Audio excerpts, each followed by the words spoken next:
Oke, saudara dan saudariku yang terkasih, Yesus bilang, akulah jalan, kebenaran, dan hidup.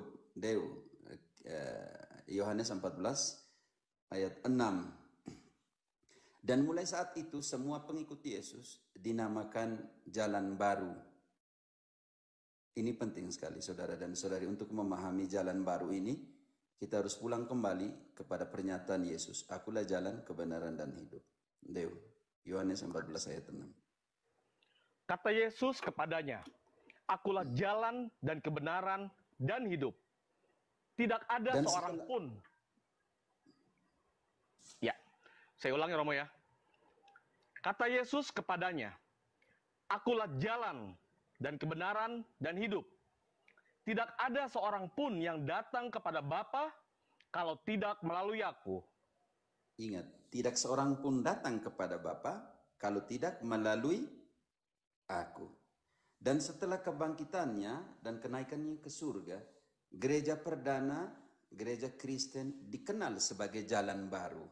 Kisah 24 ayat 14. Kelompok ini, pengikut Yesus ini dikenal sebagai jalan baru.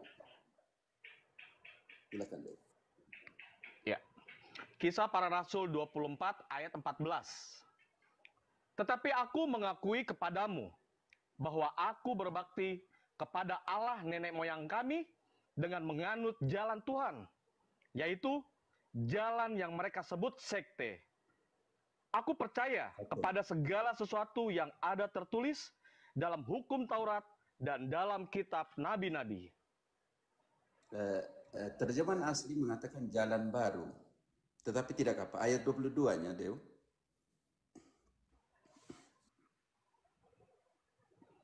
Tetapi Felix yang tahu benar-benar akan jalan Tuhan menangguhkan perkara mereka. Katanya, setibanya kepala pasukan Lisias di sini, aku akan mengambil keputusan dalam perkaramu. Oke. Diterjemahkan ke Indonesia oleh Lai sebagai jalan Tuhan. Tetapi terjemahan itu jalan baru. Ada hubungan dengan Yesus bilang, saya adalah jalan, kebenaran, dan hidup. Barang siapa ingin pergi ke Bapa harus melalui aku. Kisah 19 ayat 9. Ditekankan bahwa pengikut Yesus pada saat itu dikatakan jalan Tuhan atau jalan baru. Ini harus dimengerti. Dan itu dikatakan dalam bentuk singular, bukan plural. Tetapi ada beberapa orang yang tegar hatinya. Mereka tidak mau diyakinkan. Malahan mengumpat jalan Tuhan di depan orang banyak. Karena itu Paulus meninggalkan mereka. Garis bawahi kata jalan, ayat 23-nya. Ya. Kemudian daripada semuanya itu, Paulus bermaksud pergi ke Yerusalem melalui Makedonia dan Akaya. Katanya, sesudah berkunjung ke situ, aku harus melihat Roma juga. Dan ayat 23 tadi ya, 19 ayat 23 tadi. Kira-kira pada waktu itu timbul huru-hara besar mengenai jalan Tuhan. Oke, jalan Tuhan. 9 ayat 2. Pertobatan Paulus. Gereja pada saat itu dinamakan jalan baru. Tetapi dikatakan dalam singular. Karena itu, kalau mau lihat Bapa, kalau mau pergi ke Bapa harus melalui jalan ini. Ada berapa jalan di situ? Hanya satu jalan yang dikatakan jalan Tuhan. Dan di dalam kekristenan gereja mula-mula, gereja perdana, pengikut Kristus yang ada di jalan yang sama itu dikatakan jalan baru. Ayat 2-nya, bab 9 ayat 2, Dew. Dan meminta surat kuasa daripadanya untuk dibawa kepada majelis-majelis Yahudi di Damsyik, supaya jika ia menemukan laki-laki atau perempuan yang mengikuti jalan Tuhan, ia menangkap mereka dan membawa mereka ke Yerusalem.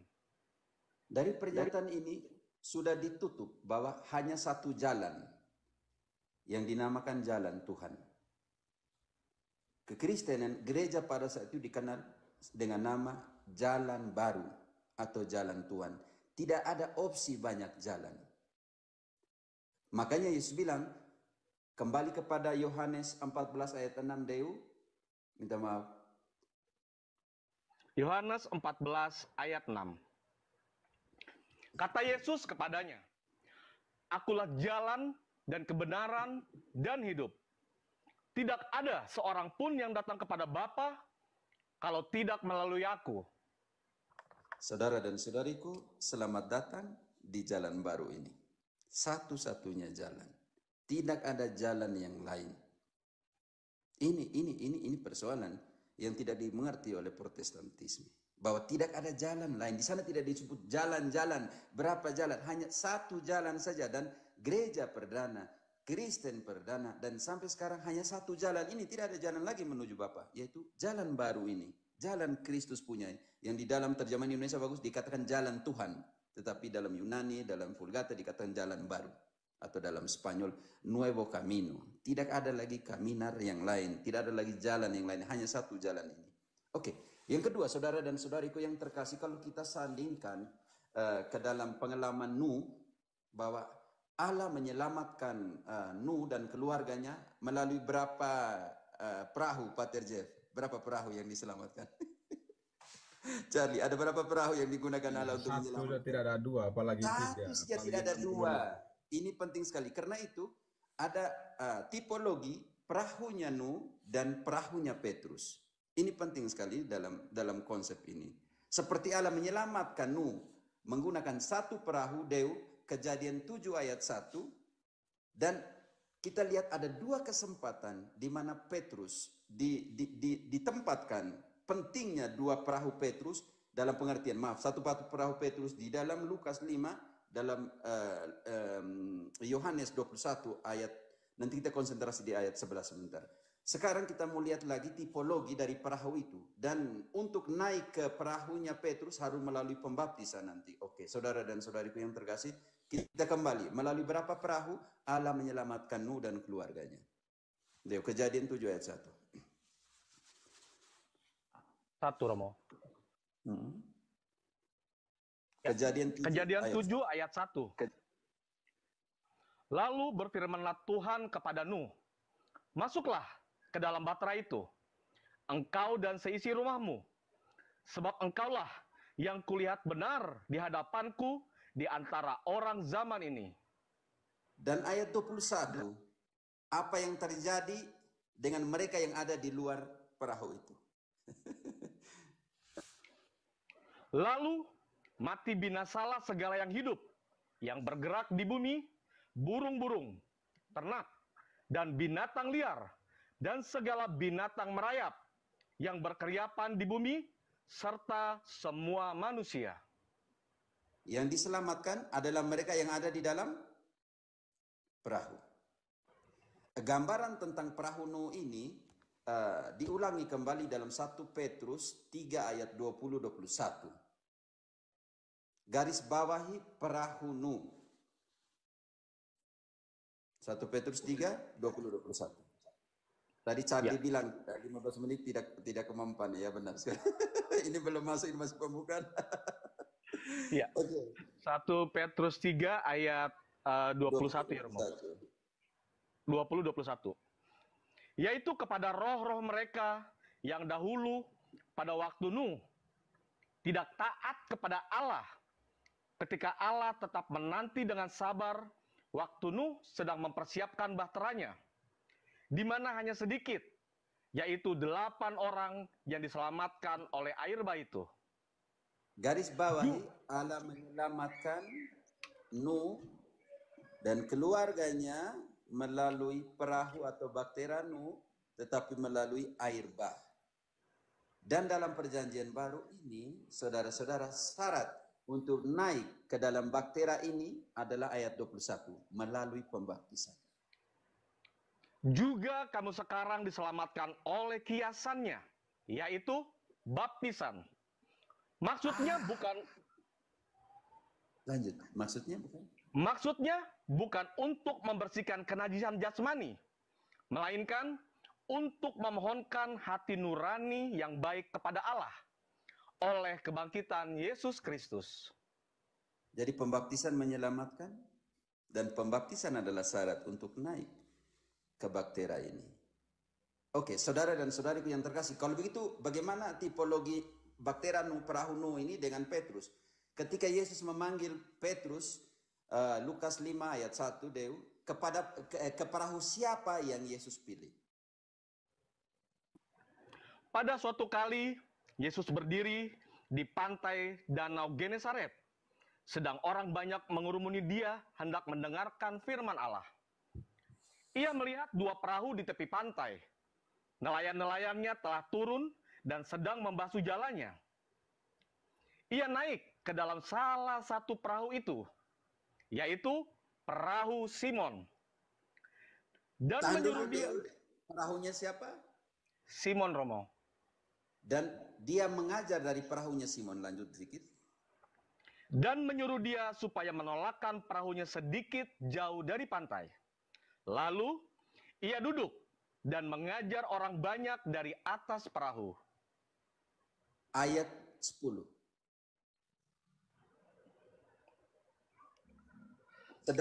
Sedang Petrus mengendalikan kemudi, Yesus mengajar. Dan ayat 10, panggilan untuk Petrus. Demikian juga Yakobus dan Yohanes, anak-anak Zebedeus, yang menjadi teman Simon. Kata Yesus kepada Simon, jangan tahan takut. Di situ. Deu, tahan di situ. Ada 3 orang di situ, anak-anak Zebedeus, Yakobus dan Yohanes. Tetapi Yesus tidak mengatakan kepada mereka 2. Tetapi Yesus katakan kepada siapa? Kepada Simon, Romo. Apa kata kepada Simon? Kata Yesus kepada Simon, jangan takut.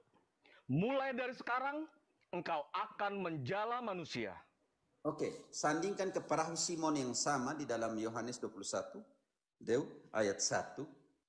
Kegelisahan ketika Yesus mati. Dan Petrus mengajak saudara-saudaranya untuk apa? Kemudian Yesus menampakkan diri lagi kepada murid-muridnya di pantai Danau Tiberias. Dan ia menampakkan diri sebagai berikut. Di pantai itu berkumpul Simon Petrus, Thomas yang disebut Didimus, Nathanael dari Kana yang di Galilea, anak-anak Zebedeus, dan 2 orang muridnya yang lain. Kata Simon Petrus kepada mereka, aku pergi menangkap ikan. Kata mereka kepadanya, kami pergi juga dengan engkau. Mereka berangkat lalu naik ke perahu. Oke, Deu tahan. Mereka berangkat dan naik ke apa? Kemana? Ke perahu, Romo. Naik ke perahu. Ini penting sekali. Mereka berangkat dan naik ke perahu. Perahunya Simon, karena Simon yang mengajar. Perahunya Simon, kembali lagi. Pembaharuan misi keselamatan. Nanti kita lihat di dalam ayat 11. Deu, konsentrasi di ayat 11, saudara dan saudariku yang terkasih. Di situ ada numerologi penting sekali untuk pewartaan. Simon Petrus naik ke perahu, lalu menghela jala itu ke darat. Penuh ikan-ikan besar, 153 ekor banyaknya. Tahan di situ. 153 dalam konsep teologi biblis dan mentalitas tradisi orang Yahudi adalah jumlah semua ikan yang ada di laut. Artinya, Petrus menarik semua jala itu dan para rasul yang lain menangkap semua ikan yang ada di mana? Di laut. Ingat kata-kata Yesus, penjala manusia. Pergilah ke seluruh dunia, jadikanlah semua mereka muridku. Baptislah mereka, ajarlah mereka segala perintahku. Artinya, ikan itu ditarik ke dalam apa? Perahu, ke dalam perahu. Dan jumlah di dalam totalitas 153 adalah jumlah semua ikan yang ada di perahu itu. Dan jumlah semua ikan yang ada di laut. Ini konsep penting sekali dalam numerologi. Oh ya, kalau begitu untuk keselamatan untuk semua orang ya. Tapi semua orang yang naik di dalam mana? Di dalam perahu ini. Poin kedua. Poin ketiga, saudara dan saudariku yang terkasih. Poin ketiga. Ini poin penting di mana kita juga bukan melihat dalam pengertian tadi tipologi baktera, gereja sebagai baktera. Yang kedua, saudara dan saudariku yang terkasih, kita juga mau lihat dalam pengertian keselamatan doktrinal. Tidak main-main keselamatan doktrinal ini ya. Kadang nanti sebentar kita sentuh ke dalam keselamatan doktrinal ini. Saya mau sentuh ini keselamatan doktrinal. 1 Timotius 4 ayat 16 Leo. Keselamatan doktrinal. 1 Timotius 4 ayat 16. Awasilah dirimu sendiri dan awasilah ajaranmu. Bertekunlah dalam semuanya itu. Karena dengan berbuat demikian, engkau akan menyelamatkan dirimu dan semua orang yang mendengar engkau. Ajarkanlah, saudara dan saudariku yang terkasih, awasilah ajaranmu, awasilah dirimu dan apa yang kamu ajarkan. Dan ini adalah perintah Yesus dalam Matius 28 ayat 20. Kalau kamu tidak ajarkan apa yang diperintahkan Yesus, maka keselamatan doktrinal ini menjadi pertanyaan besar untuk kalian semua, untuk Protestantisme atau untuk yang lain. Kalau tidak mau ajar sesuai dengan perintah Yesus, maka pertanyaan, semua ajaranmu itu membawa kepada keselamatan atau tidak? Matius 28 ayat 20. Apa yang diperintahkan oleh Yesus dan apa kata Paulus? Awasilah dirimu dan apa yang kamu ajarkan. Sebab dengan berbuat demikian, engkau menyelamatkan dirimu sendiri dan orang yang mendengarkannya. Keselamatan doktrinal. Jangan main-main. Dan ajarlah mereka melakukan segala sesuatu yang telah kuperintahkan kepadamu. Dan ketahuilah, aku menyertai kamu senantiasa sampai kepada akhir zaman. Dia mengajarkan pengakuan dosa, memberikan otoritas. Yohanes 20:23, barang siapa kamu ampuni dosanya, dosanya tidak diampuni, kamu bilang mengaku langsung kepada Tuhan. Bagaimana doktrinmu bisa menyelamatkan kalau itu jauh dari apa yang diperintahkan Yesus? Kalau Yesus bilang ekaristi sebagai kehadiran nyata, inilah tubuhku, inilah darah, kalian bilang itu simbol. Bagaimana doktrin dan ajaranmu itu bisa menyelamatkan orang? Kalau Yesus bilang saya tidak sendiri, Bapa bersama dengan saya, Unisitarian bilang begini, tidak, only Jesus, Yesus sendiri. Bagaimana mau selamat kalau doktrinmu bertentangan dengan apa yang diperintahkan oleh Yesus? Karena itu saudara dan saudariku yang terkasih, Tuhan mau semua orang selamat. Ini penting. Yesus mau menyelamatkan semua orang, tetapi ada kondisi terutama. 1 Timotius 4 ayat 10. 1 Timotius 4 ayat 10. Itulah sebabnya kita berjerih payah dan berjuang, karena kita menaruh pengharapan kita kepada Allah yang hidup, Juru Selamat semua manusia. Garis bawah dulu. Juru Selamat semua manusia, tetapi masih ada koma nih.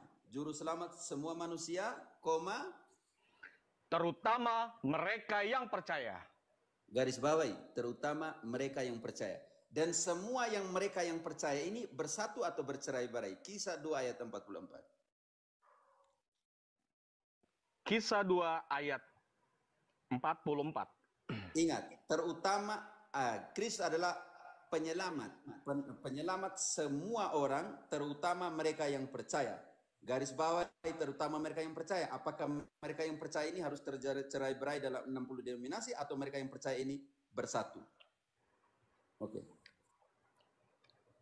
Dan semua orang yang telah menjadi percaya tetap bersatu.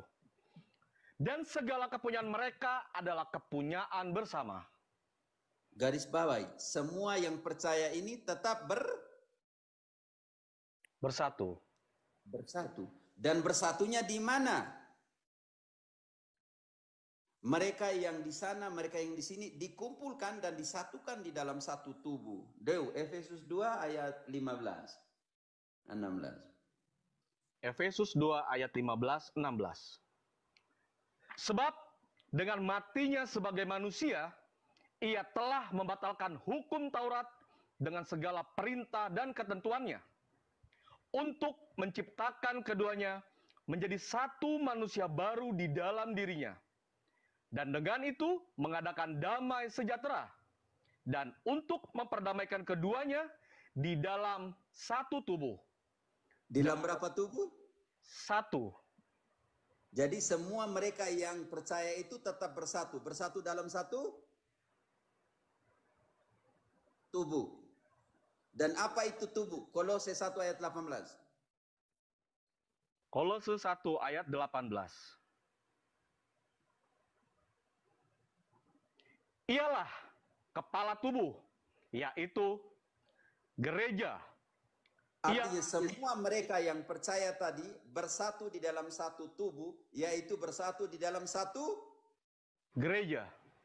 Karena itu Paulus bilang satu tubuh, satu gereja dalam pengertian ini. Kalau Efesus 4 ayat 4. Berapa gereja ada di situ? Berapa tubuh ada di situ? Efesus 4 ayat 4. Satu tubuh dan satu roh, sebagaimana kamu telah dipanggil kepada satu pengharapan yang terkandung dalam panggilanmu. Satu Tuhan, satu iman, satu baptisan, satu Allah dan Bapa dari semua. Berapa Allah, gereja ada di situ, Dew? satu, Romo. Satu. Oke. Yang satu ini tiap-tiap hari Tuhan menambahkan jumlah mereka. Yang satu ini, ke dalam yang satu ini Tuhan tiap-tiap hari menambahkannya. Kisah 2 ayat 47. Baca pakai versi Inggris, Dew. Ya. Praising God and having favor with all the people. And the Lord added to the church daily such as should be saved. Terjemahkan ke Indonesia. Ya. Sambil memuji Allah, dan mereka disukai semua orang. Dan tiap-tiap hari Tuhan menambah jumlah mereka ke dalam gereja dengan orang yang akan diselamatkan. Karena itu, ingat itu. Berarti orang yang akan diselamatkan Tuhan Yesus sendiri taruh di dalam gereja.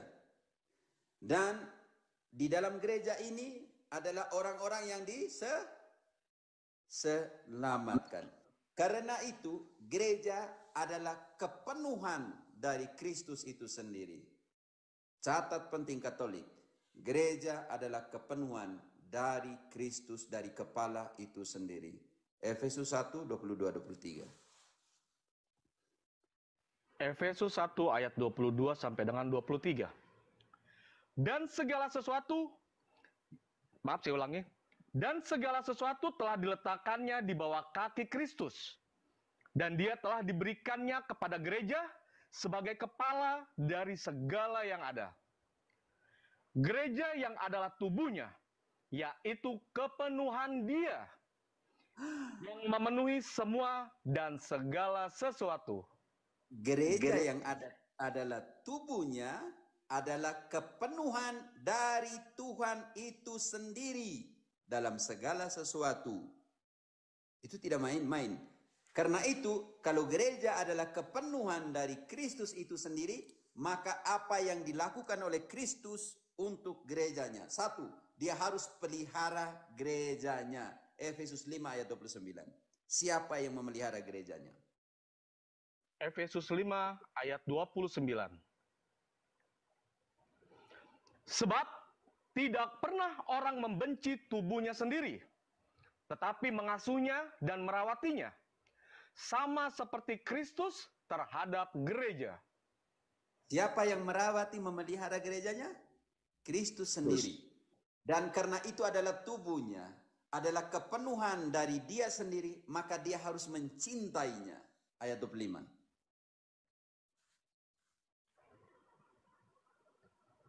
Hai suami, kasihilah istrimu sebagaimana Kristus telah mengasihi gereja dan telah menyerahkan dirinya baginya untuk menguduskannya. Tahannya. Kristus mengasihi gerejanya, Dew. Baca kembali ayat itu, penekanan. Hai suami, kasihilah istrimu sebagaimana Kristus telah mengasihi gereja. Tahan di Dan situ. Kristus mengasihi gereja. Protestan membenci gerejanya Kristus. Maaf, saya langsung ngomong begini. Sedangkan Kristus mengasihi gerejanya, Protestan membenci gerejanya Kristus. Dia memelihara, dia mengasihi gerejanya. Sekarang dia membersihkannya. Lanjut, Deo. Iya, saya ulangi Romo ya, biar lengkap. Hai suami, kasihilah istrimu sebagaimana Kristus telah mengasihi gereja dan telah menyerahkan dirinya baginya untuk menguduskannya. Sesudah ia menyucikannya dengan memandikannya dengan air dan firman. Bukan hanya mencintainya, tetapi menguduskannya. Ayat 27.